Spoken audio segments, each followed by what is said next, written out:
Big boss Malayalam season 8ന്റെ അഗ്നിപരീക്ഷ ആദ്യത്തെ episode T വിയിൽ telecast ചെയ്ത് കഴിഞ്ഞു. നാളത്തെ പ്രൊമോ വന്നിട്ടുണ്ട് കേട്ടോ. നാളത്തെ പ്രൊമോയിൽ വലിയ ഫൈറ്റ് നടക്കുകയാണ്. എന്ന് വെച്ചാൽ ഇന്നിപ്പോൾ നമ്മൾ കണ്ടത് 20 കണ്ടസ്റ്റൻസിൻ്റെ പ്രകടനങ്ങളാണ്. അവരെ നമ്മൾ പരിചയപ്പെട്ട് കഴിഞ്ഞു. 3 ടീമിലായിട്ട് അവരെ മാറ്റിയിട്ടുണ്ട്. എന്നാൽ ഇന്ന് ആദ്യ ടാസ്കിൽ പുറത്തായ 20 പേരുണ്ടല്ലോ, ഇവർക്ക് നാളെ കുറേ ടാസ്കുകൾ കൊടുക്കുന്നുണ്ട്. ഇവർക്ക് നാളെ ഓപ്പർച്യൂണിറ്റീസ് കിട്ടുന്നുണ്ട്. അതിൻ്റെ ഇടയിൽ ഇവരിൽ പലരും നമുക്കറിയില്ല ഇവരൊക്കെ ആരാണെന്നുള്ളത്.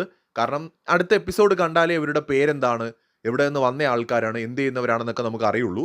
പക്ഷേ ജഡ്ജസുമാരുമായിട്ടാണ് അവർ ഏറ്റുമുട്ടുന്നത്. അഖിൽമാരാറുമായിട്ട് വഴക്കിടുന്നുണ്ട്. ഇങ്ങനെ നിങ്ങളെല്ലാം ചെയ്യാനാണെങ്കിൽ പിന്നെ ഞങ്ങളിവിടെ ജഡ്ജസായിട്ട് എന്തിനിരിക്കുന്നതെന്നൊക്കെ അഖിൽ ചോദിക്കുന്നുണ്ട്. രഞ്ജിനി ഹരിദാസ് വളരെ സീരിയസ് ആയിട്ട് സംസാരിക്കുന്ന കാണാം. നല്ല വഴക്ക് അവിടെ നടക്കുന്നുണ്ട്. എന്ന് വെച്ചാൽ ജഡ്ജസുമാരും കണ്ടസ്റ്റൻസും തമ്മിൽ ഫൈറ്റ് ചെയ്യുന്നു. മത്സരാർത്ഥികളും തമ്മിൽ ഫൈറ്റ് ചെയ്യുന്നു. നാളെ ശരിക്കും അടിയുടെ പൂരം തന്നെയാണ് അഗ്നിപരീക്ഷയിൽ നടക്കുന്നത്. കൂടുതൽ പ്രൊമോകൾ വരും. അതോടൊപ്പം തന്നെ അപ്ഡേറ്റുകളുമായി എത്താം.